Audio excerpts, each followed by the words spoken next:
शांति। सभी को ज्ञान की सैकरीन की खुराक खिलाने वाले, रूहानी खातिरी करने वाले, एकाग्र बुद्धि सहज पुरुषार्थियों को सतगुरुवार की गॉडली मॉर्निंग। आज सतगुरु हमें हमारा फर्ज याद दिला रहे हैं। हमें खुद कैसे सावधान रहना है और औरों को भी क्या सावधानी देकर कल्याणकारी कार्य करना है, ये समझाते हैं। जो किसी को भी नहीं पता, बाबा आज हमें वो गुह्य राज सुनाते हैं। बाबा आज जगदीश भाई को क्यों याद करते हैं, वो मुरली में हम डायरेक्ट सुनेंगे। परमात्मा की क्या महिमा है, भक्ति में किसका क्या क्यों गायन है, सेवा किस तरह करनी है, ये भी सारे पॉइंट्स आज हैं। तो मास्टर विधाता और समर्थ बनने के लिए सुनते हैं फरवरी 23, 2022 की सतवाणी। मीठे बच्चे, तुम्हारा फर्ज है एक दो को बाप और वर्षे की याद दिलाकर सावधान करना। इसमें ही सबका कल्याण समाया हुआ है। बाबा हमें हमारा कर्तव्य फर्ज याद दिला रहे हैं कि तुम्हें अब आत्मा परमात्मा की समझ आई है, पिता का पता पड़ा है, बेहद का बाप कौन है हमें समझ मिली है, उनसे क्या मिलता है, तो हमें सावधानी आ गई। हम जीवन बाबा की श्रीमत अनुसार जीने लग गए। तो बाबा कहते हैं यही सावधानी औरों को भी दिलानी है। बाप का परिचय देना है, बाप से क्या मिलता है, तो बाप और वर्षे की एक दूसरे को याद दिलाकर सावधान करो। इसमें ही सबका कल्याण समाया हुआ है। हमारा भी कल्याण है और औरों का भी कल्याण होगा। देख रहे हैं ना दुनिया की क्या हालत है। तो बाप को और वर्षे को याद करने में ही सबका कल्याण है। प्रश्न है आज, तुम बच्चे किस एक गुह्य राज को समझते हो जो कोई साइंसदान भी नहीं समझ सकते। वैज्ञानिक समझते हैं ना अपने आप को बुद्धिजीवी और सोचते हैं कि सब चीज का पता है, लेकिन बाबा कहते हैं ऐसी एक बात है, ऐसा एक राज है जो तुम बच्चों को पता है, उन वैज्ञानिकों को भी नहीं पता है। क्या है वो सुनेंगे उत्तर में। तुम समझते हो कि आत्मा अति सूक्ष्म स्टार है, उसमें ही सब संस्कार भरे हुए हैं। वही शरीर द्वारा अपना अपना पार्ट बजा रही है। शरीर जड़ है, आत्मा चैतन्य है। ऐसे ही फिर परमात्मा भी स्टार है, उसमें सारी नॉलेज है। हमें पता है आत्मा भी बिंदु और परमात्मा भी ज्योति बिंदु। तो बाबा कहते हैं तुमको पता है कि आत्मा में संस्कार भरे हुए हैं, आत्मा सूक्ष्म स्टार है, शरीर में प्रवेश करती है, अपना पार्ट बजाती है। आत्मा चैतन्य है, शरीर जड़ है। उसी तरह से परमात्मा भी स्टार है और परमात्मा में सारी नॉलेज है। वह मनुष्य सृष्टि का बीज रूप है, सत है, चैतन्य है, माना सच्चिदानंद है।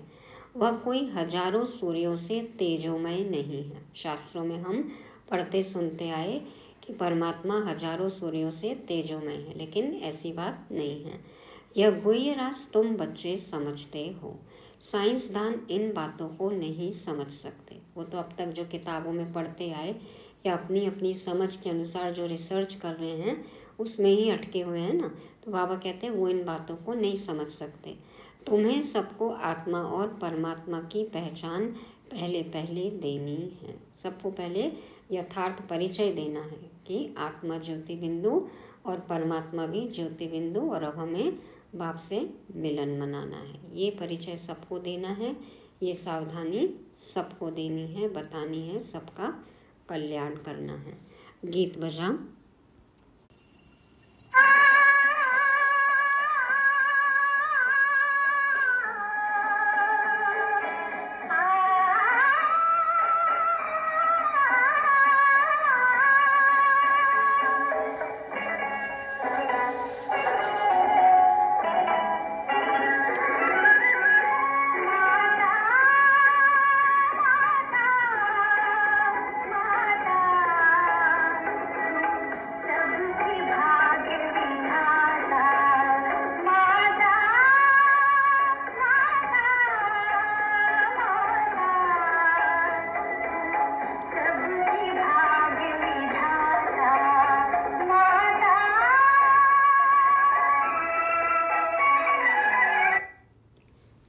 ओम शांति। बाप बच्चों प्रति कहे कि बच्चे स्वदर्शन चक्रधारी भव। सुबह सुबह वरदान मिला, स्वदर्शन चक्रधारी भव। यह बाप ने बच्चों को सावधानी दी। बच्चों को भी एक दो को सावधानी देनी है, माना आत्मा पूरे कल्प में अपना दर्शन करे। स्वदर्शन चक्रधारी हमें बनना है। सबको एक दूसरे को सावधानी देनी है। बाप को याद करने से झट व नशा चढ़ जाता है। स्मृति दिलाने के लिए एक दो को सावधान करना है। एक दूसरे से पूछते रहना है, शिव बाबा याद है? तो एक दो को सावधान करना है, याद दिलाना है। जैसे आपस में मिलते हैं तो नमस्ते आदि करते हैं ना, परंतु उनसे कोई कल्याण नहीं होता है। कल्याण तब होगा जब तुम बच्चे एक दो को सावधानी देंगे। परंपरा से हम एक दूसरे को ग्रीट करते आए, मिलते हैं तो नमस्ते करते, लेकिन भाव कुछ भी नहीं होता। और बाबा कहते हैं मेरी याद दिलाओ, आत्मा परमात्मा का परिचय दो, एक दो को सावधानी दो, तो फिर सबका कल्याण होगा। तो कल्याण तब होगा जब तुम बच्चे एक दो को सावधानी देंगे। स्वदर्शन चक्रधारी अक्षर में सब कुछ आ जाता है। स्व का दर्शन करना है। पूरे कल्प में, इस पूरे चक्र में हम क्या थे, क्या बन गए, फिर से क्या बनने वाले हैं, तो इसमें सब कुछ आ जाता है। बाप का परिचय, मर्तबे का परिचय, चक्र का भी परिचय आ गया। बाप का परिचय मिलता है कि ये ज्ञान किसने दिया आत्मा को। मर्तबे का परिचय, हम क्या थे, हमारा पद, देवताई पद हमें याद आता है। चक्र, अभी कौन सा समय चल रहा है, सृष्टि के आदि मध्य अंत का हमें पता चलता है। तो एक दो को सावधानी देना पहला फर्ज है। याद कराने से खबरदार हो जाएंगे। हम कहते हैं ना, भूल जाते हैं, तो कोई याद दिलाएगा तो खबरदारी आ जाएगी। घड़ी घड़ी एक दो को सावधान करना है। बाप और वर्षे को याद करते रहो।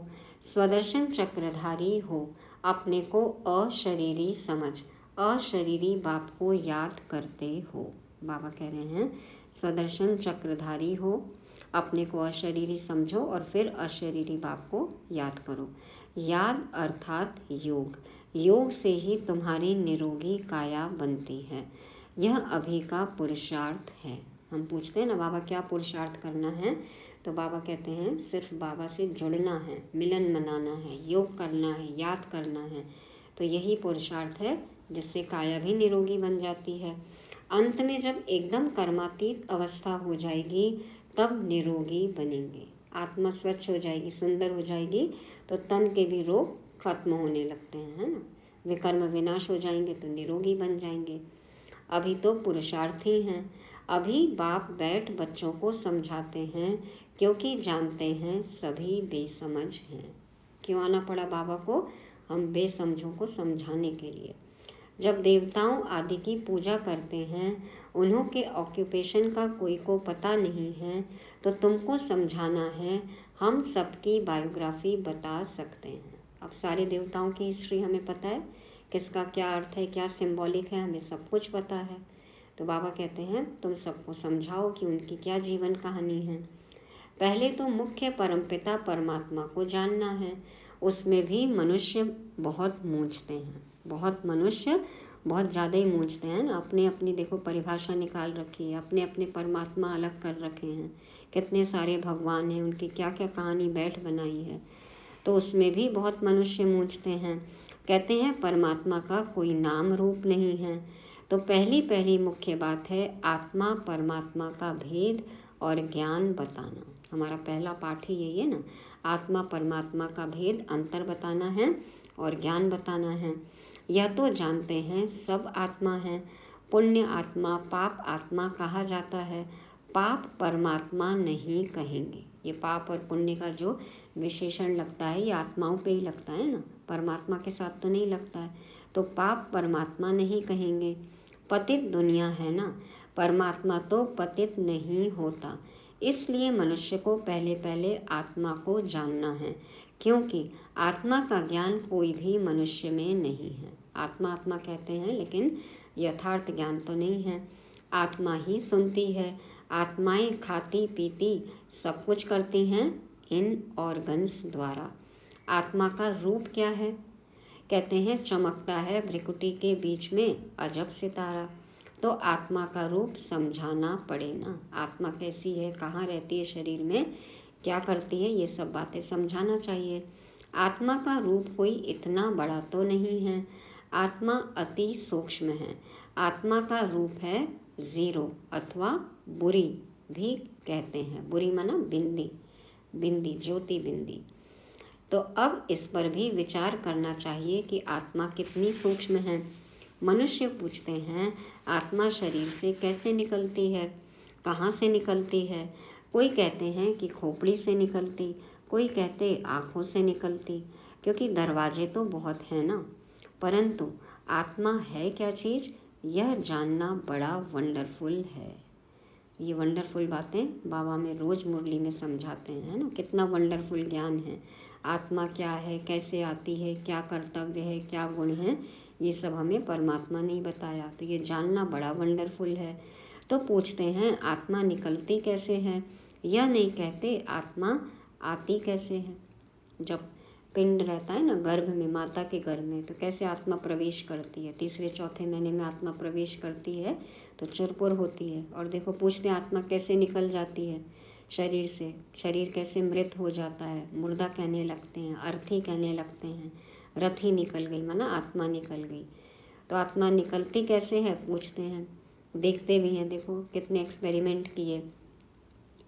शरीर छोड़ने वाली रही आत्मा तो कैसे कांच के डब्बे में बंद किया, सोचे निकलेगी आत्मा तो पता चलेगा बॉक्स में से कैसे निकल के जाती है, लेकिन कुछ भी समझ में नहीं आया। तो इसलिए पूछते हैं कि आत्मा निकलती कैसे है, यह नहीं कहते आत्मा आती कैसे है। परंतु पहले तो मालूम होना चाहिए कि आत्मा क्या चीज़ है। कितनी छोटी सी आत्मा में 84 जन्मों का पार्ट भरा हुआ है। यह बातें मोस्ट वंडरफुल हैं। आज भी देखो ना, छोटे से सिम में, छोटी सी चिप में कितना डेटा है, कितनी जानकारी है, तो भरा हुआ है ना वो। तो ये सब वंडरफुल बातें हैं। इसी तरह से आत्मा में भी 84 जन्मों के पार्ट की रिकॉर्डिंग है। तो वंडरफुल बात है ये। आत्मा है तो बरोबर स्टार मुआफिक, उसको बड़ा नहीं कहेंगे।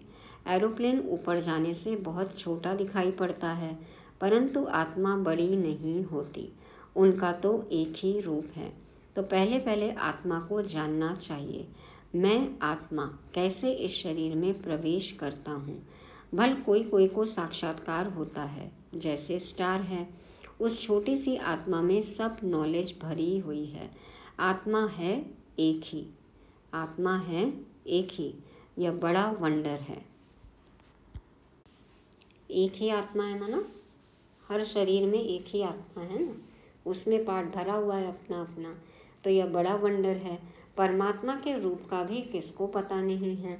वास्तव में जैसी आत्मा है वैसे ही परमपिता परमात्मा है। माना परमात्मा आत्मा, वो आत्मा और हम बच्चे आत्मा, ये सब एक जैसे हैं। तो एक तरह की ही आत्मा है। लेकिन बाबा तो गुणों का सागर है ना, वो परम है और हम आत्माएं हैं, हम बच्चे हैं।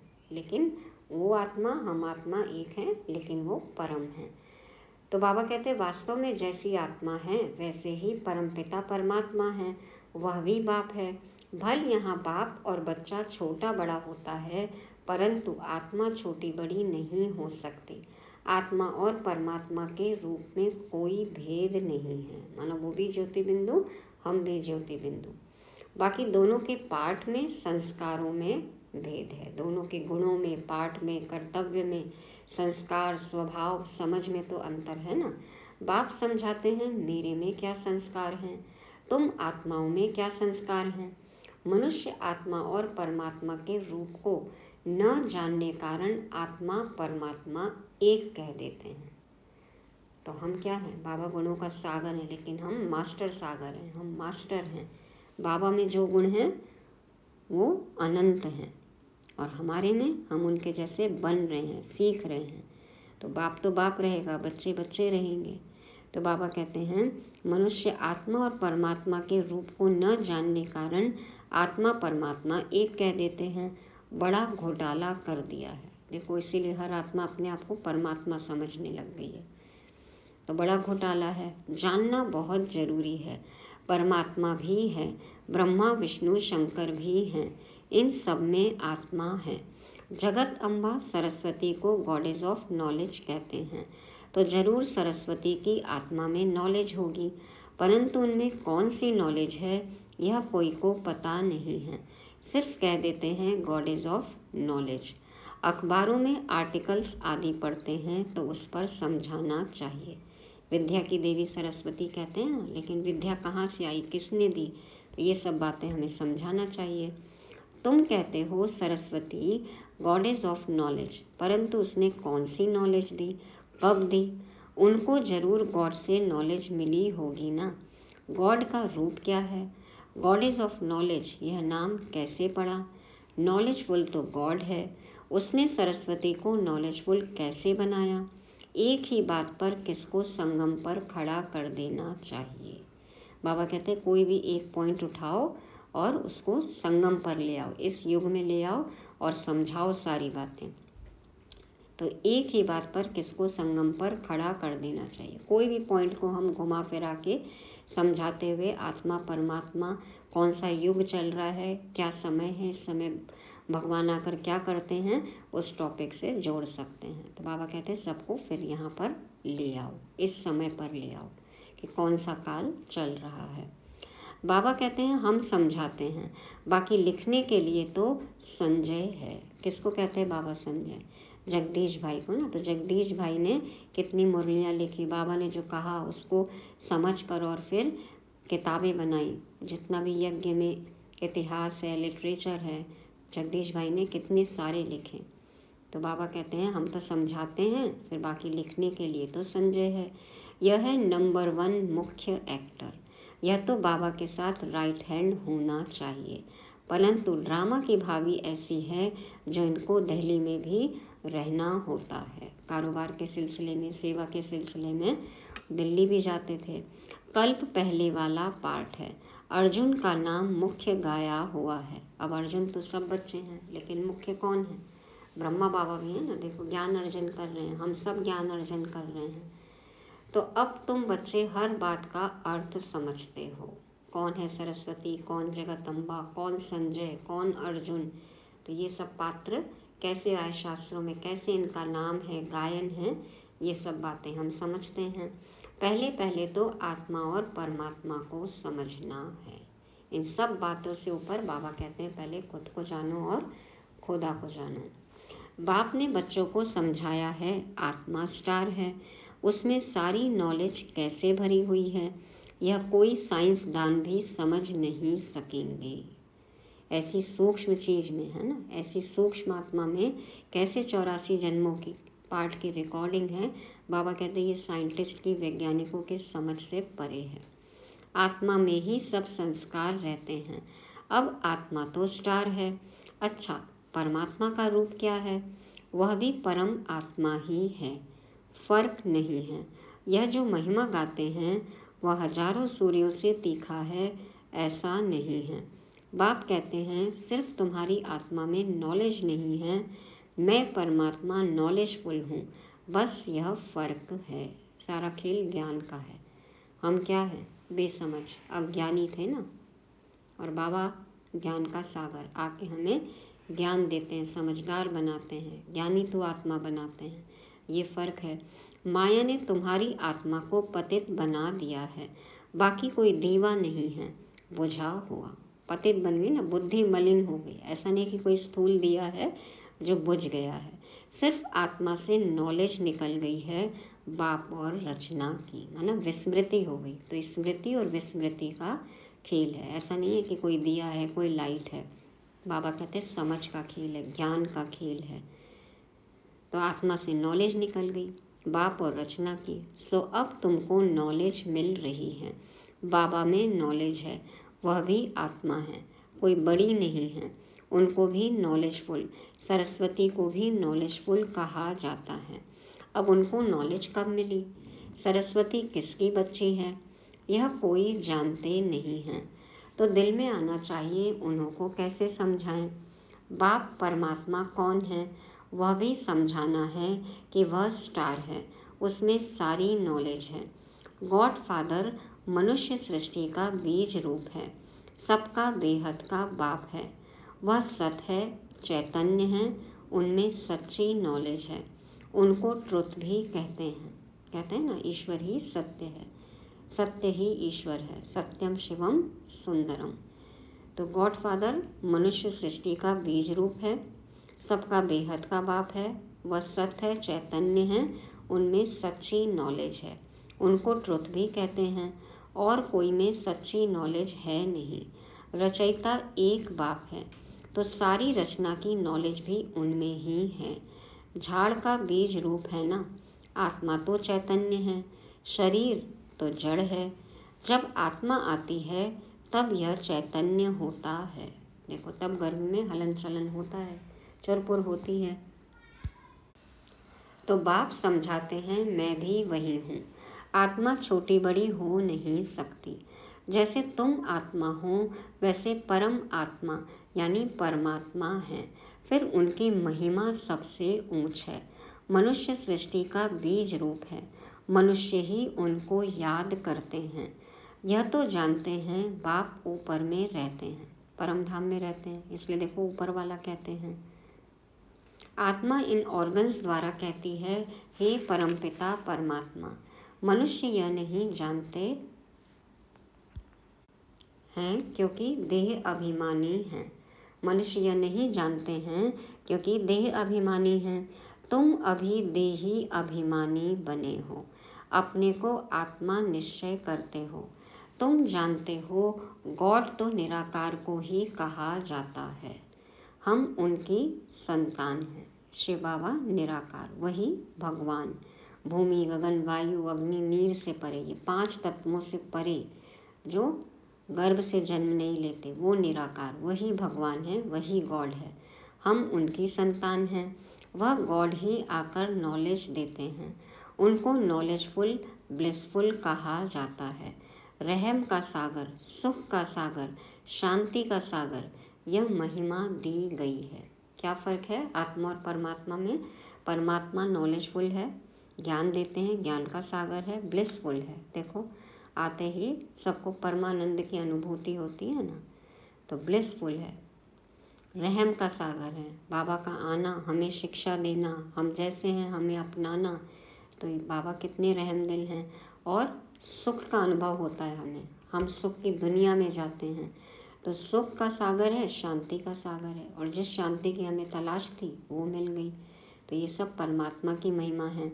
तो जरूर बाप से बच्चों को वर्षा मिलना है।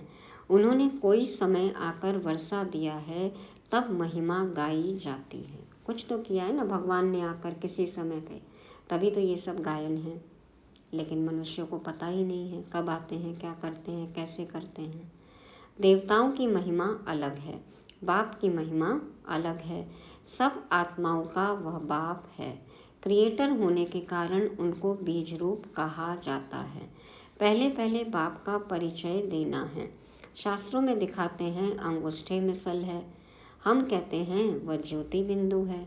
चित्र भी बनाया है, एक डॉट है ना, बिंदु स्वरूप। अंगूठे मिसल तो नहीं है। देखो शिवलिंग कितने बड़े बड़े बना दिए, तो बाबा कहते हैं ज्योति बिंदु है। चित्र भी बनाया है, परंतु इतना बड़ा तो वह है नहीं, वह तो अति सूक्ष्म है।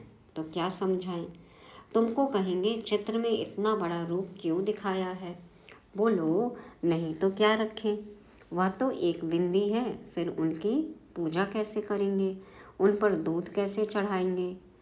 पूजा के लिए यह रूप बनाया हुआ है। कर्मकांड करने थे ना, रीति रिवाज करना था, तो पिंडी बना दी, बड़ा रूप बना दिया, इतने बड़े बड़े शिवलिंग बना दिए। कैसे दूध चढ़ाएं, जल चढ़ाएं, पुष्प चढ़ाएं, इसलिए ऐसे रूप बनाए हैं। बाकी ये समझते हैं कि वह है परमपिता परम आत्मा, परम धाम में रहने वाले। उन्होंने बड़े बड़े कर्तव्य किए ना, बड़े बड़े काम किए, इसलिए उनका चित्र बड़ा बना दिया, मूर्तियाँ बना दी। बाकी वो तो हैं परमपिता परमात्मा, परम धाम में रहने वाले। वह परम धाम है हमारा स्वीट होम, निराकारी दुनिया, मूल वतन, सूक्ष्म वतन, फिर स्थूल वतन। बाप निराकारी दुनिया में रहते हैं। आत्मा कहती है हम निर्वाण धाम में जावें, जहाँ यह ऑर्गन्स ना हो। आत्मा ही आकर शरीर धारण करती है। अब यह कैसे समझाएं कि आत्मा कहाँ से जाती है? यह तो जानते हैं पिंड में आत्मा प्रवेश होने से चैतन्य बन जाती है। चीज कितनी सूक्ष्म है, उसी में सारे संस्कार भरे हुए हैं। आत्मा भी जब शरीर में प्रवेश करती है तभी तो एक्टिव हो जाती है ना, शरीर एक्टिव हो जाता है। आत्मा भी शरीर के बिना कुछ नहीं कर सकती है, और शरीर तो आत्मा के बिना वैसे ही मृत है। तो बाबा कहते हैं आत्मा कितनी सूक्ष्म है, उसमें ही सारे संस्कार भरे हुए हैं। फिर एक एक जन्म के संस्कार प्रकट होते जाएंगे। तो बाप समझाते हैं हर एक बात को अच्छी रीति समझना है। सरस्वती की बात पर भी समझा सकते हैं। वह किसकी बच्ची है, इस समय तुमको तो गॉडेस कह न सके। सरस्वती है ब्रह्मा की बेटी, तो जरूर वह भी गॉड ऑफ नॉलेज ठहरा। देखो ब्रह्मा के हाथ में भी शास्त्र दिखाते हैं ना, तो वो भी गॉड ऑफ नॉलेज है। ब्रह्मा के मुख कमल से दिखाते हैं ज्ञान दिया, तो ब्रह्मा का भी नाम है ना। इस समय तुम हो ब्राह्मण। भल आत्मा प्योर होती जाती है, परंतु शरीर तो प्योर हो नहीं सकता। यह तमो प्रधान शरीर है। तो बाप समझाते हैं बच्चे, एक दो को सावधान कर उन्नति को पाना है। बाप और वर्षे को याद करते हो, स्वदर्शन चक्र को याद करते हो। बाबा कहते हैं एक भी ऐसे सावधानी नहीं देते होंगे। दिन भर में हम एक दूसरे से कितनी बार पूछते हैं, शिव बाबा याद है, स्वदर्शन चक्र फिराते हैं। तो एक दूसरे को सावधान करना है। बाप को याद करते करते नींद को जीतने वाला बनना है। इसमें तो बहुत कमाई है। बाबा कहते हैं ना, रातों को जाग जाग कर याद करो, बहुत कमाई है। कमाई में कभी थकावट नहीं होती है, परंतु स्थूल काम भी करने पड़ते हैं, इसलिए थकावट भी होती है। अब हमें चेक करना है हमारी थकावट किस लिए है। अनर्गल चीज़ों से व्यर्थ में अपनी एनर्जी वेस्ट कर रहे हैं हम, इसलिए थकावट होती है, या कोई समर्थ काम कर रहे हैं। स्थूल काम भी यदि हम बाबा की याद में करते हैं, बाबा के साथ करते हैं, तो भी थकावट नहीं होगी। तो बाबा कहते हैं कि कमाई में कभी थकावट नहीं होती है, परंतु स्थूल काम भी करने पड़ते हैं, इसलिए थकावट भी होती है। बाप समझाते हैं रात को भी जागकर बाबा से बातें करते ज्ञान सागर में डुबकी लगानी होती है। क्या करते हैं हम रात को जागकर? चेक करना है इंटरनेट में बिजी हैं, मोबाइल में गोते खा रहे हैं, या ज्ञान सागर में डुबकी लगा रहे हैं। तो ये सबको अपना अपना चेक करना है। जैसे एक जानवर होता है पानी में डुबकी लगाता है, तो ऐसे डुबकी मारने से, विचार सागर मंथन करने से देखते हैं कि बहुत पॉइंट्स आती हैं। देखते हैं ना कितने जानवर होते हैं जो पानी में पड़े रहते हैं। देखो जो जलचर होते हैं वो तो पानी में रहते ही हैं, लेकिन भैंस है, हाथी है, गैंडा है, ये सब कैसे पानी में डूबे रहते हैं ना, ठंडक मिलती है। तो इसी तरह से हम ज्ञान सागर में डुबकी लगाएंगे, मतलब ज्ञान के पॉइंट्स का मनन चिंतन करेंगे, ज्ञान सागर में गोते खाते रहेंगे, तो हम भी ठंडे रहेंगे, शांति का अनुभव करेंगे। और फिर बाबा कहते हैं तो ऐसे डुबकी मारने से, विचार सागर मंथन करने से देखते हैं कि बहुत पॉइंट्स आती हैं, कहाँ कहाँ से निकल आती हैं, बहुत अच्छे से ज्ञान और इमर्ज होता है, समझ आती है। इसको कहा जाता है रात को जागकर ज्ञान का विचार सागर मंथन करना। कोई भी एक टॉपिक हम ले सकते हैं, एक शब्द ले सकते हैं, और फिर उसके बारे में सोच सकते हैं। मनुष्य बिल्कुल ही नहीं जानते हैं, उन्हों को समझाना है। बाप ज्ञान का सागर है, उनसे वर्षा मिलना है। जो आदि सनातन देवी देवता धर्म वाले सतयुग में थे, उन्हों को जरूर वर्षा मिला होगा ना। अब सारी राजधानी को वर्षा कैसे मिला? कलयुग से सतयुग होने में देरी तो नहीं लगती। रात पूरी हो दिन होता है। कहाँ आयरन एजेड वर्ल्ड दुख धाम, कहाँ वह सुख धाम। ब्रह्मा का दिन और ब्रह्मा की रात, कितना फर्क है। अभी गॉडफादर से तुमको नॉलेज मिल रही है। सरस्वती क्या करती थी किसको पता नहीं, बस गॉडेज ऑफ नॉलेज सरस्वती का चित्र मिला और खुश हो गए। पूजा करते हैं ना बसंत पंचमी में, देखो सरस्वती की पूजा करते हैं, चित्र देखते हैं, खुशी होती है, लेकिन कैसे बनी सरस्वती, कहाँ से ज्ञान आया, कुछ पता नहीं। तो बाबा कहते हैं तो उन्हों को सावधान करना पड़ता है, परमात्मा का परिचय देना पड़े, फिर ब्रह्मा विष्णु शंकर का भी परिचय देना है। बाप ने आकर यह नॉलेज दे नर से नारायण बनाया है। बड़ा युक्ति से हर एक को ऑक्यूपेशन बताना है। भगवान कौन और क्या करते हैं, आकर कब आते हैं, कैसे करते हैं, बाबा कहते हैं ये युक्ति से समझाओ। सरस्वती भी ब्रह्मा मुख वंशावली है, तो जरूर परमपिता परमात्मा आया, उसने ब्रह्मा द्वारा मुख वंशावली रची। पहले पहले नॉलेज किसको दी? कहते हैं कलश सरस्वती को दिया, बीच से ब्रह्मा को गुम कर दिया है। यह किसको पता नहीं है कि ब्रह्मा तन में आकर माताओं को कलश दिया है, तो जरूर ब्रह्मा भी सुनते होंगे ना। शिव बाबा ब्रह्मा तन में पधारे और फिर उनके मुख कमल से ज्ञान दिया और फिर हम सब बच्चे पैदा हुए, तो ये बात किसी को पता नहीं है। ब्रह्मा के हाथ में शास्त्र भी दिखाते हैं। ब्रह्मा की मत मशहूर है, तो वह भी सभी वेदों शास्त्रों के सार की मत देता होगा। भक्ति मार्ग ने तो इस तरह से दिखाया, तो ये अर्थ है, लेकिन हमें तो पता है ना यथार्थ अर्थ क्या है, कि शिव बाबा ब्रह्मा तन यूज करते हैं और बाबा ही हमें मत देते हैं, शास्त्रों का सार समझाते हैं। तो ब्रह्मा द्वारा शिव बाबा समझाते हैं। ब्रह्मा कहाँ से आया, यह रथ कहाँ से निकला, कोई नहीं जानते।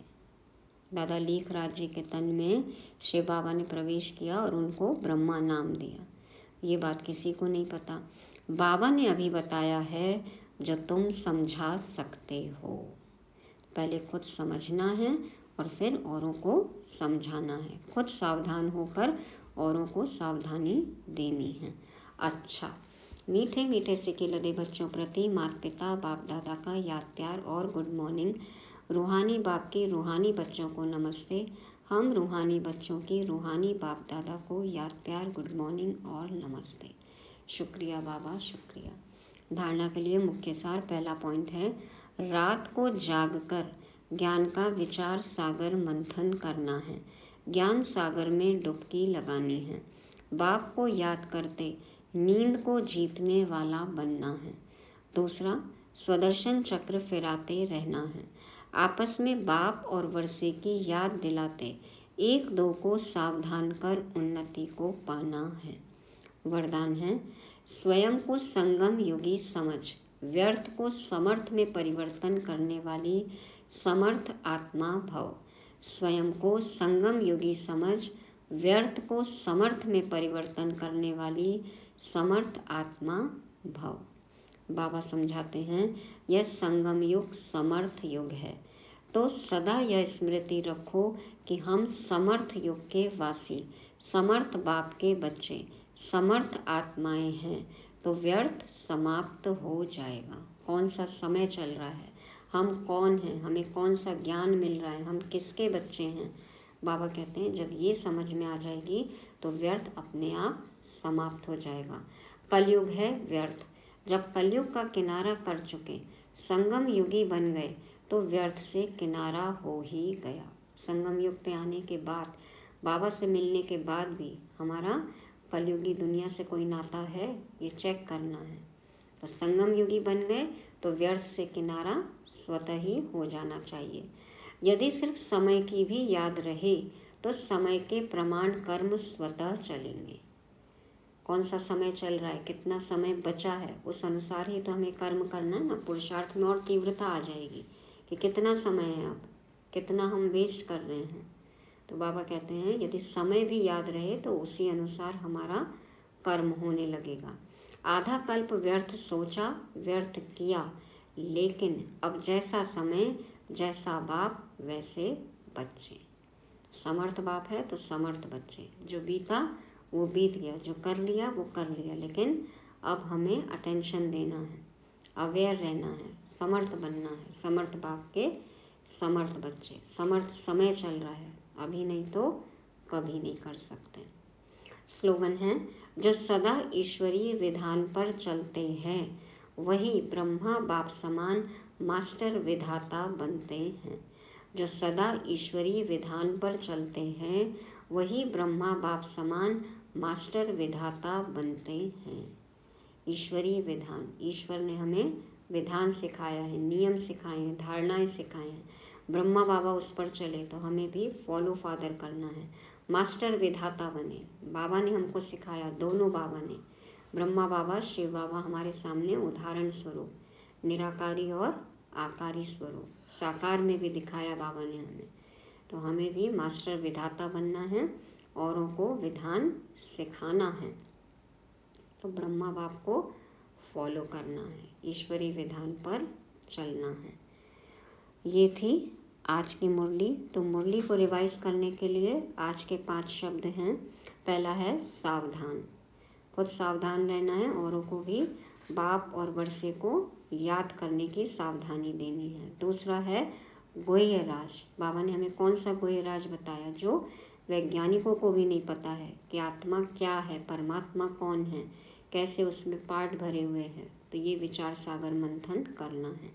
तीसरा डुबकी, किसमें डुबकी लगानी है हमें? बाबा ने बोला रातों को जागकर ज्ञान सागर में डुबकी लगाना है। समर्थ, तो समर्थ बाप के हम समर्थ बच्चे, समय भी समर्थ चल रहा है। और 5वां है ईश्वरीय विधान, तो हमारे को नियम, कायदे, प्रमाण जो ईश्वर ने सिखाए हैं उन पर चलना है। ओम शांति।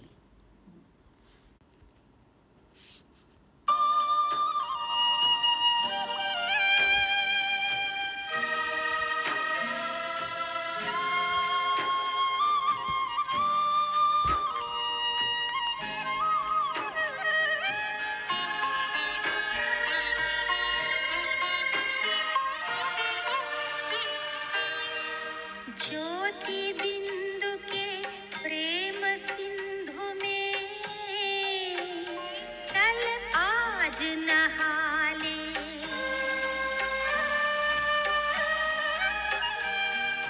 परम पिता का प्रेम पात्र बनकर तू शुभ वर पाले।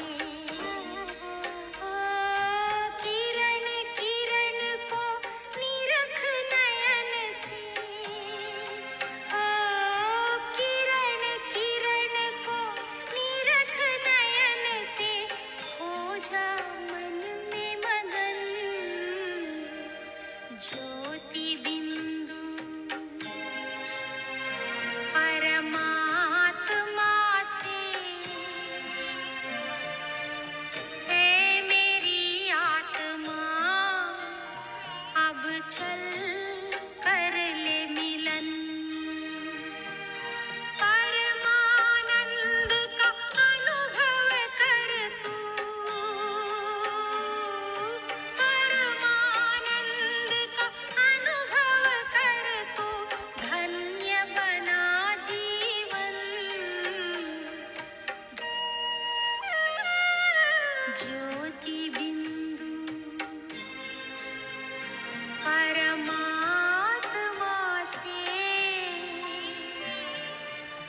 है मेरी आत्मा, अब चल कर ले मिलन। अब चल कर ले मिलन, अब चल